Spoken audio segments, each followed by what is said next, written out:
Memastikan percepatan proses pemberian sanksi terhadap oknum Brimob yang diduga menganiaya seorang pelajar hingga tewas di Tual, Maluku.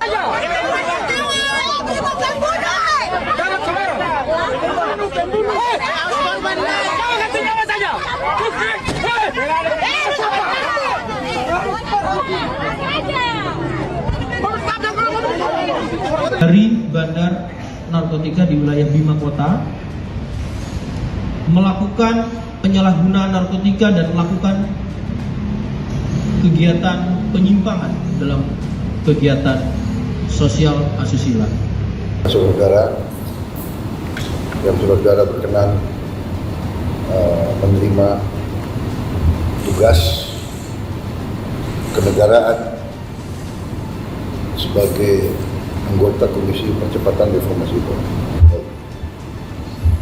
Presiden Prabowo Subianto kembali dibuat geram oleh para oknum polisi nakal. RI 1 harus mendengar berita-berita buruk yang melibatkan para aparat sipil negara. Institusi polisi Republik Indonesia yang harusnya menjadi pelindung sipil, kini semakin sulit dipercaya.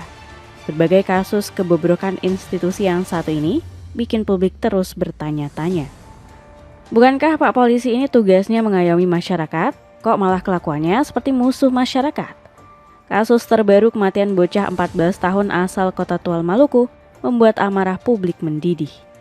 Arianto Tawakal, siswa Madrasah Sanawiyah meregang nyawa usai dianiaya helm taktikal seorang anggota Brimob. Sebelumnya skandal narkoba yang menjerat mantan Kapolres Bima Kota juga bikin netizen geleng-geleng kepala. Lantas apa langkah tegas yang akan diambil Kapolri untuk mengembalikan citra baik kepolisian? Tonton video ini sampai habis. Oknum kepolisian terus membuat gaduh. Citra kepolisian Indonesia kembali tercoreng di mata publik. Berbagai kasus buruk yang dilakukan oleh oknum polisi telah membuat netizen tanah air marah. Aparat negara yang seharusnya menjadi pelindung bagi warga sipil justru bersikap sebaliknya. Kasus terbaru tentang kebobrokan polisi terjadi di Tual, Maluku. Seorang anggota Brimob melakukan penganiayaan terhadap bocah 14 tahun bernama Arianto Tawakal. Nyawa remaja tersebut tak tertolong. Ia kehilangan hidupnya di tangan seorang oknum berinisial Bribda Masya Siahaya. Sebuah tragedi yang sangat memilukan karena generasi penerus bangsa kembali menjadi korban. Kronologi perkara telah digelar oleh Kepolisian Resort Maluku. Namun, publik sama sekali tidak puas karena urutan kejadian yang disampaikan pihak kepolisian diduga berusaha menutupi kebenaran. Bribda MS bersama rekan-rekannya sesama anggota Brimob Batalion C Pelopor menggelar patroli cipta kondisi di wilayah Kota Tual dan Kabupaten Maluku Tenggara pada Kamis 19 Februari 2026 dini hari. Patroli dengan menggunakan kendaraan taktis itu awalnya dilakukan Bribda MS dan rekan-rekannya di kawasan Mangga 2, Langgur sekitar pukul 2 waktu Indonesia Timur. Namun dalam patroli tersebut, tim mendapat informasi dari warga bahwa terjadi aksi keributan yang berujung pemukulan di sekitar area Tete Pancing. Tim lantas bergeser dari Langgur menuju Desa Viditan, Kota Tual. Dari kronologi yang disampaikan saat berada di lokasi, Bribda MS dan sejumlah rekannya kemudian turun dari kendaraan taktis dan membubarkan aksi balap liar di kawasan tersebut. Berselang 10 menit kemudian, dua sepeda motor yang dipacu oleh korban AT dan NK melaju dengan kecepatan tinggi dari arah Desa Ngadi menuju Tete Pancing. Saat itulah Bribda MS yang sedang berada di lokasi mengayunkan helm taktikal kepada AT dan NK. Namun helm yang diayunkan tersebut mengenai pelipis korban AT, hingga korban terjatuh dari sepeda motor dalam posisi telungkup. Sepeda motor korban AT ikut menabrak sepeda motor yang dikendarai NK hingga membuat korban NK terjatuh dari atas motor dan mengalami patah pada tangan kanannya. Adapun korban AT yang dalam kondisi kritis kemudian dilarikan ke RSUD Karel Satsui Tubun Langgur untuk mendapatkan perawatan medis. Namun naas, sekitar pukul 13 waktu Indonesia Timur, korban dinyatakan meninggal dunia. Aduh, Pak Polisi, itu helm fungsinya untuk melindungi kepala, bukan menghilangkan nyawa bocah 14 tahun. Kematian Arianto ini langsung mendapat berbagai respon bela sungkawa dari publik, sekaligus kritik tajam terus melayang ke kepolisian. Gue mau ngasih tahu lo, ini namanya helm. Gunanya itu buat melindungi kepala, bukan buat ngancurin kepala warga. Katanya bulan puasa setan keluar dari penjara. Kok masih ada?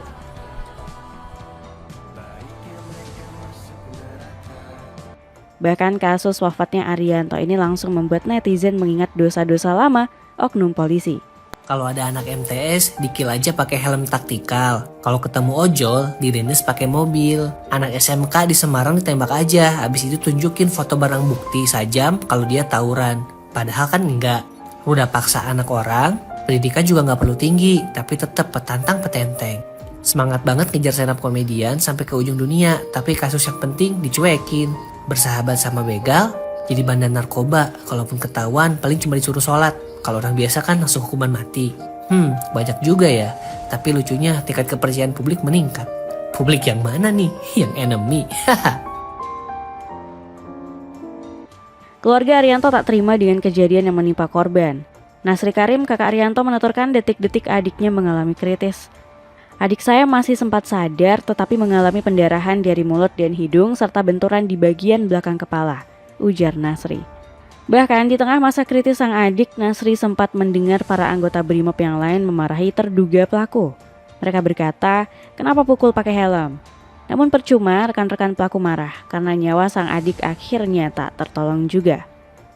Nasib Nasri dan Arianto semakin naas karena coba di-framing terlibat balap liar. Tuduhan ini seketika langsung dibantah Nasri. Sebagai kakak yang masih punya harga diri, ia melawan kebohongan yang coba diciptakan oleh para anggota BRIMOB tersebut. Oknum itu memaksa mengakui kami balapan, padahal jalan menurun sehingga motor melaju lebih cepat, tegasnya. Kapolres Tual AKBP Wansi Asmoro mengatakan, setelah insiden tersebut Brib DMS langsung ditahan untuk menjalani pemeriksaan. Selanjutnya setelah dilakukan gelar perkara, Brib DMS langsung ditetapkan sebagai tersangka pada Jumat 20 Februari. Setelah gelar perkara, Brib DMS langsung ditetapkan sebagai tersangka, kata Asmoro dalam konferensi pers di Mapolres Tual Sabtu 21 Februari. Tragedi memilukan yang menimpa Arianto ini langsung membuat Kapolri Listio Sigit Prabowo marah. Sama seperti apa yang dirasakan keluarga korban dan masyarakat, saya marah mendengar peristiwa ini terjadi. Ini jelas-jelas menodai marwah institusi BRIMOB yang harusnya melindungi masyarakat, kata Kapolri saat dikonfirmasi Senin 23 Februari 2026. Jenderal Listio mengucapkan belasungkawa mendalam terhadap seluruh keluarga korban dan masyarakat atas peristiwa yang terjadi. Ia mengaku telah memerintahkan jajaran untuk mengusut tuntas kasus ini dan menghukum pelaku seberat-beratnya. Saya sudah perintahkan agar kasus diusut tuntas dan memastikan hukuman setimpal bagi pelaku dan menegakkan keadilan bagi keluarga korban, tegas sang jenderal. Mungkin Kapolri harus lebih sering marah-marah agar institusi yang dipimpinnya tidak terus melakukan kesalahan. Sebelum berita kematian Arianto mengguncang jagat dunia maya, kita sudah dihebohkan dengan kasus AKBP Didik Putra Kuncoro. Mantan Kapolres Bima Kota ini diduga menerima aliran dana suap senilai 2,8 miliar rupiah. Bahkan berbagai sumber menyebut AKBP Didik menerima uang haram tersebut dari dua bandar yang berbeda. Selain itu, AKBP Didik juga terbukti menggunakan narkoba jenis ekstasi dan sabu-sabu. Hal ini disampaikan langsung oleh pendamping hukum yang bersangkutan. Yang di koper itu menyatakan beliau memang mengakui. Jadi itu ada koper kecil yang isinya beberapa butir ekstasi dan sabu-sabu. Beliau mengakui. Dan itu digunakan oleh beliau untuk dikonsumsi sendiri, ungkap pengacara AKBP Didik Rofik Ashari. Bahkan ditambahkan lebih lanjut oleh pendamping hukumnya, AKBP Didik sudah menggunakan narkotika sejak 2019 dan menyebabkan ketergantungan. Kasus AKBP Didik ini semakin melebar karena memunculkan fakta yang mengejutkan. Tak hanya tersandung penyalahgunaan narkotika, ini juga terbukti melakukan penyimpangan seksual dalam sidang etik yang digelar internal kepolisian.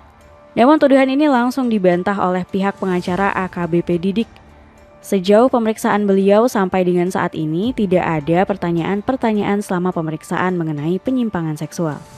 Dan selama diperiksa tidak ada keterangan yang mengaitkan Bapak Didik melakukan penyimpangan seksual, kata Rofik. Dua kasus Brib DMS dan AKBP Didik ini benar-benar mencoreng marwah kepolisian. Sekali lagi, kepercayaan publik terhadap aparat polisi kembali runtuh. Celana boxer culture ini cuma 30 ribuan aja, cek linknya di bawah ini. Sikap tegas Presiden Prabowo. Berbagai penyakit yang sudah menggerogoti institusi polisi Republik Indonesia menyita perhatian RI 1. Presiden Prabowo Subianto mulai menggaungkan reformasi di tubuh Polri. Sejak November 2025, sang presiden telah menyampaikan mandat ini ke publik. RI 1 sudah membentuk Komisi Percepatan Reformasi Polisi Republik Indonesia. Dalam kesempatan tersebut, Presiden Prabowo mengambil sumpah jabatan keanggotaan Komisi Percepatan Reformasi Polri. Sebelum saya mengambil sumpah janji berkenaan dengan pengangkatan saudara-saudara dalam keanggotaan Komisi Percepatan Reformasi Kepolisian Negara Republik Indonesia. Terlebih dahulu, saya akan bertanya kepada saudara-saudara, bersediakah saudara-saudara untuk diambil sumpah janji menurut agama masing-masing?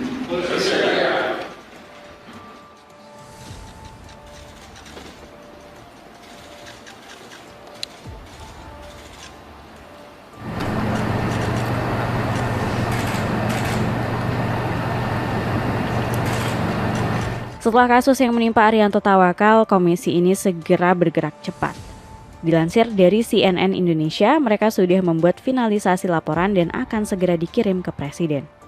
Komite kini tinggal memfinalisasi laporan akhir pokok-pokok pikiran reformasi Polri untuk disampaikan kepada Presiden, kata Yusril Ihzam Mahendra selaku anggota Komisi Percepatan Reformasi Polri.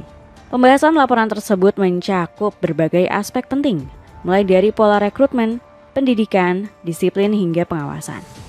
Dengan dibentuknya Komisi Percepatan Reformasi Polri ini diharapkan tidak ada lagi oknum perusak citra kepolisian. Di dalam laporan ini juga ditampung masukan dari sejumlah elemen masyarakat sejak November 2025. RI 1 kembali menegaskan kalau polisi tidak boleh menjadi musuh masyarakat, karena mereka sejatinya adalah pelindung dan pengayom rakyat sipil. Jadi sebagaimana tentara Indonesia lahir dari rakyat dan jadi harus selalu menjadi tentara rakyat, polisi kita lahir dari rakyat, harus selalu menjadi polisi rakyat. Itu yang saya selalu anjurkan dan sekarang pimpinan-pimpinan Polri menghayati itu, ujar Presiden Prabowo. Jika rakyat cinta pada kinerja polisi, maka bangsa Indonesia akan semakin kuat. Bangsa yang kuat bakal sulit untuk dipecah belah dari sisi manapun, baik oleh kekuatan asing maupun masalah internal. Keselamatan suatu bangsa, keamanan suatu bangsa terletak dalam cintanya rakyat terhadap bangsanya. Rakyat cinta kepada bangsa, negara kuat, dan polisi dan tentara adalah wujud dari suatu bangsa. Yang pertama dilihat oleh rakyat di tempat terpencil, polisi dan tentara. Lanjutan pesan dari RI 1. Sementara bagi oknum polisi nakal, Prabowo memberikan ultimatum keras. Hama di tubuh kepolisian tersebut dianalogikan sebagai murid sekolah yang bandel. Ini yang ngomong Presiden Prabowo sendiri ya guys, bukan karangan admin. Saya ibaratkan kalau ada sekolah, murid-muridnya ada yang brengsek, ada yang tawuran-tawuran, ada yang kurang ajar, ada yang ini, maka muridnya bukan kepala sekolahnya yang dicopot. Keliru bila kepala sekolah dicopot. Terbalik, kata Prabowo. Jadi gimana para warga sipil sekalian? Optimis dengan gebrakan reformasi yang akan terjadi di tubuh Polri? Atau masih ragu institusi yang satu ini bisa berubah menjadi baik sepenuhnya? Tuliskan pendapatmu di kolom komentar di bawah ini. Sneakers keren dari Thunderbird ini turun harga jadi 100 ribuan aja. Cek link di bawah ini. Dengan ketegasan, Presiden Prabowo Subianto menegur polisi Republik Indonesia, akankah kita tidak akan lagi melihat kasus oknum polisi yang mengundang amarah rakyat?